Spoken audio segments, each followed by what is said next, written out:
Bienvenue mes chers, comme promis en ce 6 juillet pour notre 7e nouvelle lune de l'année. Elle est arrivée dans la nuit, cette 7e nouvelle lune. Et si vous avez ce fameux jeu Sol-Lune, et ben vous voyez dans votre roue, nous sommes arrivés à celle qui aime toute chose. Alors c'est intéressant parce que c'est une lune en Cancer, évidemment avec un soleil en Cancer, avec une conjonction aussi de Vénus en Cancer. Et de quoi elle nous parle, cette lune? Fondamentalement, alors en maison 4, dans la maison du foyer, et puis à 14 degrés, c'est-à-dire vraiment dans le milieu de son cycle, c'est-à-dire dans son potentiel aussi de conscience et de réalisation. Eh bien, le point clé numéro 1, c'est la mise en lumière. C'est comme si nous avions là la lumière sur la lune et la lumière sur le soleil. Et en plus, la lune, vous devez le savoir, mais c'est le domicile du signe du Cancer. Donc, la lune est à domicile. Ça veut dire qu'elle est dans son plein potentiel de réalisation. Alors, de quoi elle nous parle, la lune en Cancer?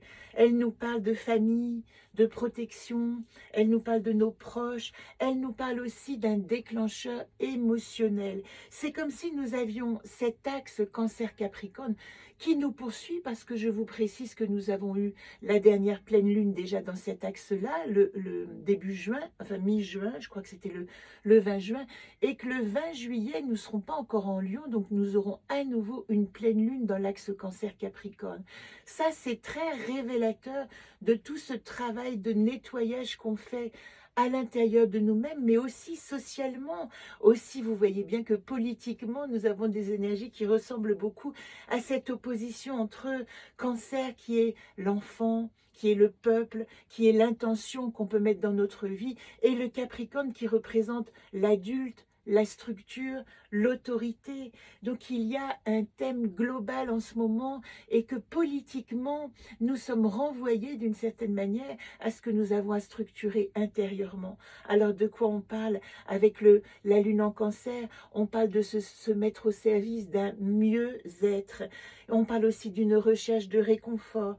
On parle de libérer tout ce qui est de l'ordre des blessures d'autorité, d'autant plus que je vous en ai déjà parlé, mais cette fameuse lune noire qui met vraiment l'accent sur ce que nous avons à nettoyer, Lilith est rentrée en balance. Et en rentrant en balance, elle nous a demandé une nécessité de lucidité dans nos relations.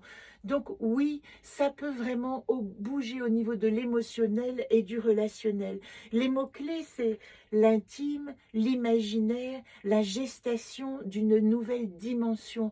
Ça fait un moment qu'on en parle. Évidemment qu'on a ce mouvement de l'ère du Verseau, et puis associé à Pluton qui va rentrer définitivement. Il fait encore une rétrogradation en Capricorne, comme quoi c'est intéressant que nous devons vérifier nos structures, mais il va rentrer bientôt définitivement en Verseau et s'associer du coup à ce mouvement de libération, de liberté d'être au sein du collectif. Alors on peut rajouter aussi qu'il y a vraiment en ce moment une nécessité de travail, d'action concrète pour le changement, comme une libération des conditionnements.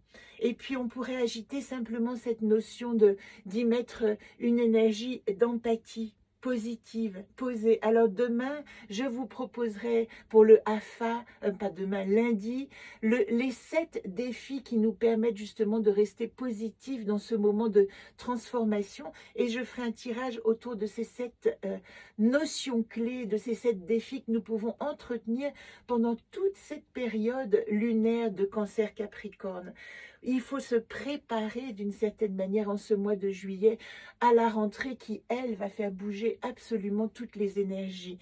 D'autant plus que vous le savez, mi-juillet, enfin vous le savez peut-être pas, mais mi-juillet, nous avons une conjonction Jupiter, oui, je ne me trompe pas, Mars, pardon, Uranus, une conjonction, c'est celle-là dont je veux parler, Mars avec le feu de l'action, Uranus avec l'éclat de la nouveauté. Ça va nous parler en conjonction Taureau d'une totale libération de nos contraintes matérielles.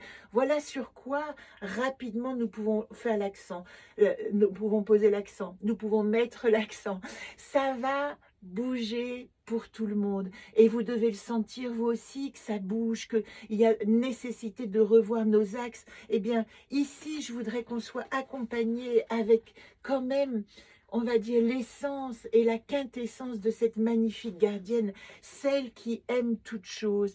Elle est dans la coupe moi, dans le monde, dans le jeu Solune, associée à Bosem, notre enfant intérieur nirvanesque, qui lui n'a que ce sentiment d'amour pour cette expérience qu'il est venu faire dans le monde.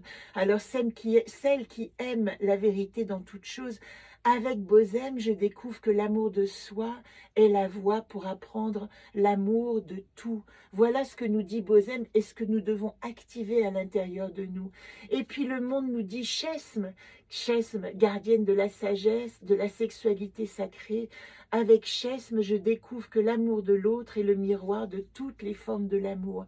Et vous voyez dans cette notion cancer, même si nous sommes en face du Capricorne, c'est une notion d'élévation dont nous pouvons parler. C'est-à-dire que nous devons grandir et croître émotionnellement. Ne pas rester des enfants, mais utiliser toute la beauté de notre énergie, de notre enfant intérieur puissant, nirvanesque, celui qui sait pour nous, pour grandir et faire grandir le monde. Alors, quels sont les atouts? On va tout de suite voir comment les autres gardiennes, puisque vous voyez toutes ces gardiennes-là, elles participent de concert à un travail. Nous sommes toujours à l'intérieur de nous, dirigés, conseillés, aidés par ces gardiennes. Alors, celle de la situation actuelle qui s'associe à la gardienne qui aime toutes choses, et voilà le soleil, eh bien c'est Néris. Ça se passe dans la famille, dans le foyer. Je vous ai dit que nous sommes en maison 4. La maison 4, c'est la maison de la famille et du foyer. Et c'est là que nous devons faire le tri. Tout ce qui ne convient pas et tout ce qui nous dérange et nous malmène, il est temps de grandir et de dire stop à une maltraitance que nous nous sommes imposée. Et ça se passe au sein, où est-ce que je pourrais la mettre? Peut-être ici, au sein de la tribu. C'est ça qui est important de comprendre, c'est que ça se joue dans nos proches, dans notre famille, dans notre maison, dans nos relations proches. Donc voilà pour Néris. La deuxième carte, c'est la carte de nos atouts. C'est celle, on va dire, la gardienne avec ses attributs et puis sa manière d'entrer dans le monde, dans le cycle lunaire, de nous aider, de nous accompagner. Elle nous dit c'est une étape de nettoyage, une étape de guérison. Ici, Vagan n'est pas en panne. Pas du tout. Si les choses s'arrêtent, et c'est vrai que j'ai oublié de vous parler de cette notion fondamentale avec le cancer, même si nous sommes en plein été, l'axe cancer-capricorne nous parle d'intériorité. À l'intérieur, nous devons reposer les choses. Nous devons trouver une paix et un apaisement intérieur. Et Vagan, pour ça, nous dit, eh bien, pose-toi, va te poser à un endroit où tu peux activer cette guérison intérieure. Voilà le message et l'atout de cette gardienne qui, je le précise, dans notre axe est la gardienne de la guérison, la gardienne du mois d'août. La troisième carte, c'est celle qui va mettre le doigt sur la problématique à travailler, qui va mettre le doigt sur le questionnement fondamental. Elle est là, elle est, si je m'affirme, eh bien, en aucun cas je m'affirme dans la provocation et dans la dureté et dans la difficulté. Et là, Xerda, qui est vraiment celle qui dit, je suis ce que je suis, certes, je fais preuve d'assurance et d'estime de moi, mais quand elle est en 3, elle dit, je dois avoir assez confiance pour ne pas lutter pour ma place, pour faire les choses, et c'est encore l'indication du cancer, en douceur, ne pas créer de querelles. C'est très important parce que vous voyez, à ce moment, demain, il va y avoir ces élections, des gens vont pas être contents, d'autres vont être agités, etc. Rappelez-vous que nous ne sommes que le miroir de la globalité du monde, et plus nous activons une paix confiante et sereine, et plus le monde peut rester aussi dans cette vision possible d'avancer en paix avec ce qui est. Et l'invitation, eh bien, elle est reliée à cette notion, puisque Ozone en invitation, qui est aussi la gardienne de la gratitude, la dernière gardienne, elle dit « accepte le voyage ». Prends de la hauteur et une vision globale de ce qui se passe. Ne restez pas en aucun cas attachés aux peurs qui sont agitées. Ce sont que des remous dans un océan profond où vous pouvez plus que jamais, avec ce mouvement-là de 1 mois de Cancer, trouver un apaisement, ne pas vous laisser agiter. Je m'arrête là parce que demain, vous aurez l'anacarte Chesme associée au Yiking en ligne. Je vous ai fait le décodage. Et puis lundi, vous aurez la rencontre avec votre 15e carte de l'année 2024 qui est associée aussi à tout ce cycle, puisque nous tirons aussi les cycles lunaires. Nous arrivons vraiment dans une période, c'est très important de le comprendre, qui va mettre en place nos 6 prochains mois de l'année jusqu'en décembre. Donc essayons de garder une foi profonde, calme, généreuse, bienveillante et pleine d'empathie pour le monde. Parce qu'après tout, la plupart du temps, quand on se réveille, on peut juste dire une chose, c'est qu'on a une chance folle, non? D'être dans cette planète.